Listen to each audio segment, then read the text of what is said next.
ये कह तो माननीय आशा मीणा जी से कि आपके लिए हम तन मन धन से तैयार है, आपका पसीना करेगा तो हम खून गिराने को तैयार है।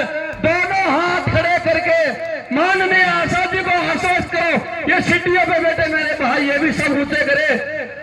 बोल गणेश जी महाराज की जय। आशा जी तुम संघर्ष करो,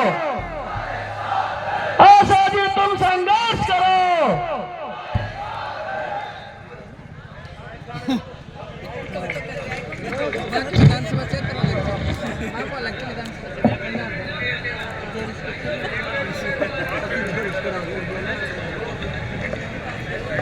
इस गणेश जी की पावन धरा पर, हटीले हमीर की पावन भूमि पर, सवाई माधोपुर की स्वाभिमानी राम रूपी जनता के चरणों में आपकी बेटी, आपकी बहन सादर वंदन करती है। इतनी बड़ी संख्या में आप पधारे हैं, आप सबको कोटि कोटि प्रणाम। क्योंकि मुझे इस संख्या को देखकर लग रहा है कि आपका जो प्यार प्रेम है वो ऐसे ही नजर आ रहा है। मैं आज आपके सामने बोलने की स्थिति में नहीं, क्योंकि आप सबके प्यार प्रेम को देख करके, क्योंकि मेरे पास कोई शब्द नहीं है कि मैं आपको किस भाषा में आपको धन्यवाद करूं। क्योंकि आपको पता है पार्टियों ने अपने अपने टिकट दे दिए, जिसको देना था। पार्टी ने मेरा टिकट काट दिया, लेकिन आप जो आपने सबसे बड़ा टिकट दिया है वो जनता का सबसे बड़ा टिकट मेरे पास है।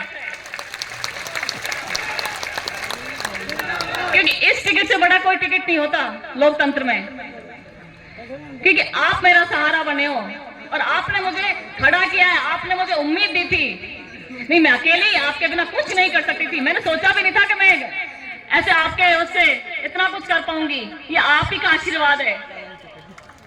पर आपको पता है सवाई माधोपुर को आपने देखा है कि इतने टाइम से सवाई माधोपुर वासी सिर्फ एक चीज चाहते हैं, अमन, शांति और चैन और भाईचारा। क्योंकि सवाई माधोपुर में जो नेता आते हैं अमन, भाईचारा, चैन और खराब करके चले जाते हैं, लड़ा के चले जाते हैं, झगड़ा के चले जाते हैं, और उनको कोई मतलब नहीं जनता से। क्योंकि सिर्फ उनको तो अपने खुद से मतलब है। जनता चाहे वो जिए चाहे मरे चाहे जैसे भी रहे, वो अपना काम सिद्ध करके और यहाँ से चलते बढ़ते हैं। बन गए वो भी ऐसे करते हैं, नहीं बने वो भी हार के चले जाते हैं। अब आपके पास समय आ गया कि इन लोगों का जवाब देने का, क्योंकि ये चुनाव सवाई माधोपुर की आन बान शान का सवाल है। क्योंकि मेरा चुनाव नहीं है, आप सबका चुनाव है और आप सब चुनाव लड़ रहे हैं। क्योंकि मैं सवाई माधोपुर का स्वाभिमान वापस चाहती हूं और वो आप दिलाओगे। क्योंकि सवाई माधोपुर पूरे विश्व में प्रसिद्ध है।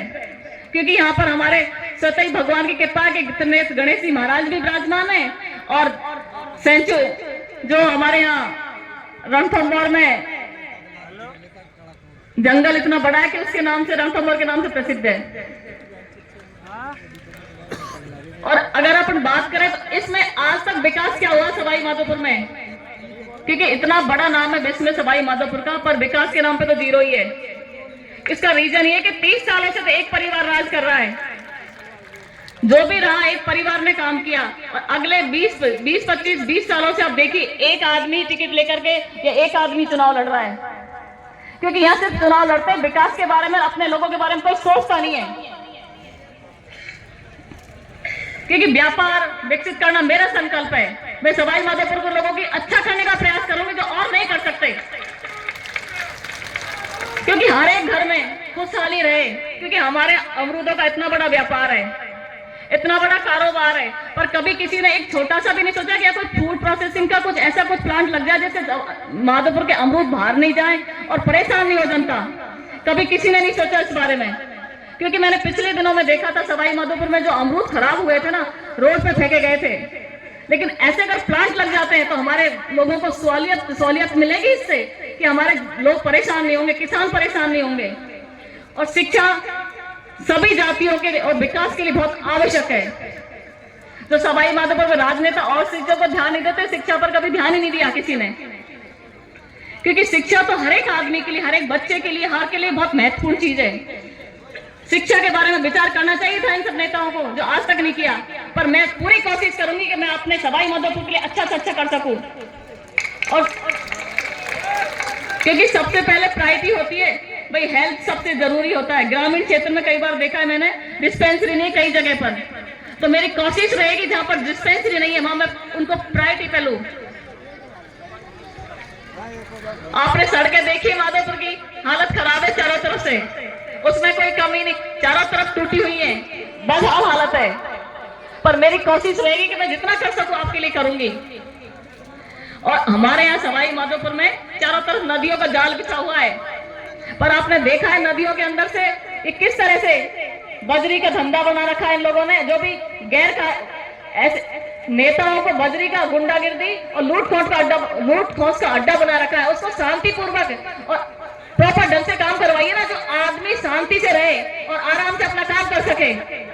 इस विषय पर तुम्हें कभी ध्यान नहीं गया। और सवाई माधोपुर के युवाओं को भी मैं कहना चाहूंगी कि सवाई माधोपुर के युवा सब शांतिपूर्वक अपना काम करें, क्योंकि यहाँ नेताओं का सिस्टम देखा है मैंने, युवाओं का फ्यूचर बर्बाद किया आज तक। लेकिन मैं कहती हूँ मैं ऐसा कभी कुछ नहीं होने दूंगी कि मेरी वजह से किसी भी आदमी को परेशानी हो, क्योंकि मेरा एक ही उद्देश्य है, सवाई माधोपुर में आराम से लोग रहे, खुश लोग रहे। क्योंकि मैं तो खुशी चाहती हूँ माधोपुर की, मैं यहाँ की वासी हूँ, मैं यहाँ की हूँ। तो जो भी सुख होगा दुख होगा तो मुझे बुरा अगर थोड़ा भी आदमी परेशान रहेगा तो मुझे भी वो बिल्कुल अच्छा नहीं लगेगा। क्योंकि नेता बनने के बाद आदमी सबके बारे में सोचता है, और नेता एक समाज से कभी नहीं बनता, नेता सब समाज से बढ़ता है। और आज मुझे आप सबको देख करके लग रहा है कि आप सब इतना प्यार मुझे दे रहे हो, तो उसको देख करके लग रहा है कि मैं आपका एहसान कभी नहीं चुका पाऊंगी।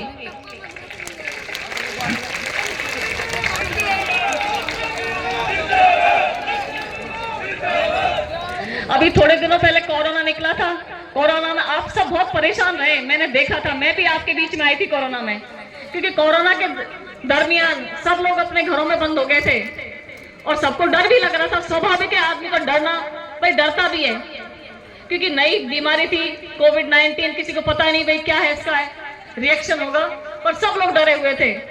उस बीच में मैं आपके बीच में ही रही, क्योंकि मैं आपकी अपनी हूं। मैं उस संकट की घड़ी में आपको नहीं छोड़ सकती थी, और कभी भी कोई संकट आया तो मैं तो आपके सामने इसी तरह अड़िग रहूंगी। ये मेरा वादा है आप लोगों से।